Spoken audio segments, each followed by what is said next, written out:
Hi everyone, welcome back to Study Planet. I have already posted part 1 of my video about the Amazon LMAQ role.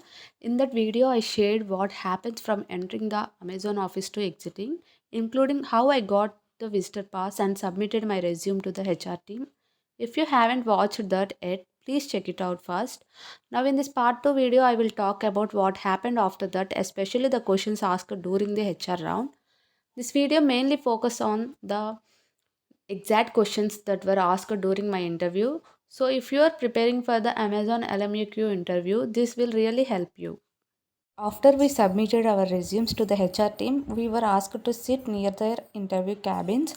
The area looked like a small cafe. There were many chairs and plenty of space to wait comfortably. Some managers were walking around, checking resumes and calling out names. If the resume they had matched your name, they would call it out loudly. Once your name was called, you had to stand up and say, "Yes, that's mine," and go in for the interview. That's how the process worked. Now, coming to the interview, as soon as I entered the interview cabin, the real interview was started. The interviewer greeted me politely and introduced himself, mentioned his position and how much experience he had. Then my interview began. He started with the most common question: "Tell me about yourself." For this question, speaking for about 1 to 1.5 minutes is more than enough. It's very important to keep your answer clear, confident, and structured. After my self introduction, the interviewer asked me, "You have a technical background, so why are you applying for non IT job? And why not go for a tech role?" I gave my honest answer and explained my choice clearly. Then he moved on to a few more questions, including some aptitude questions, but they asked some basic questions before that. Other question, HR asked me, "Where are you from?" I said like this, "I'm coming from this village and it is near to that city." Like that I said, and he asked another question, "What are your hobbies?" I said, "I have a YouTube channel and in my free time I create content. I usually post videos related to Salesforce, Tableau and SQL." And I also said like this, "I have a LinkedIn.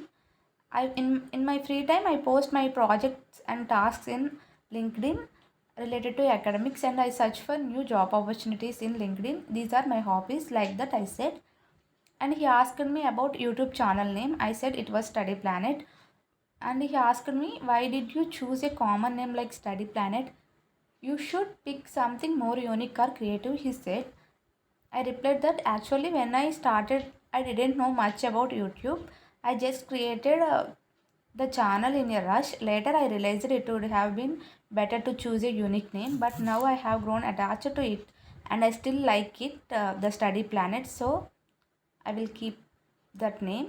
Then he asked, "How many subscribers do you have?" I told him I currently have around 50 subscribers. He smiled and said, "No problem, keep going."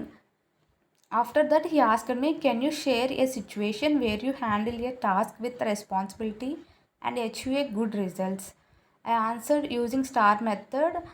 Call email, they clearly mentioned to prepare using the STAR method. That means for situation based questions, you need to answer in this format: situation, task, action, and result.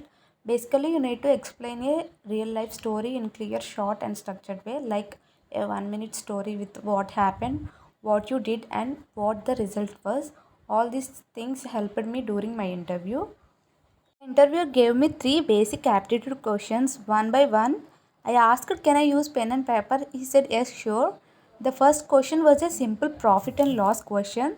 The second question was like this: "You bought a scooty for 4,500 and spent 500 on repairs and sold it for 5,600. What is the profit or loss?" You have to find the percentage of profit or loss which I solved these two questions, and after this question he asked me, the third question was a little tricky. "If you cut a cake only 3 times, how can you make 8 equal pieces?" If you know answer, please comment below.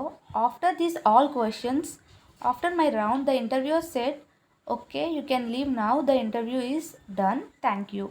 Later, I asked another girl what questions she got, and her questions are totally different based on time and distance and number series and profit and loss. And some questions like general knowledge, what is Google Maps and why do we use it and what do you know about it. So the questions are random, both aptitude and general knowledge based questions. Even though it felt easy, the competition is tough and many experienced candidates attended and referrals also attended. If you are a fresher, try to get a referral, it really helps you. Thank you for watching this video. If you really like this video, please like, share and subscribe to my channel.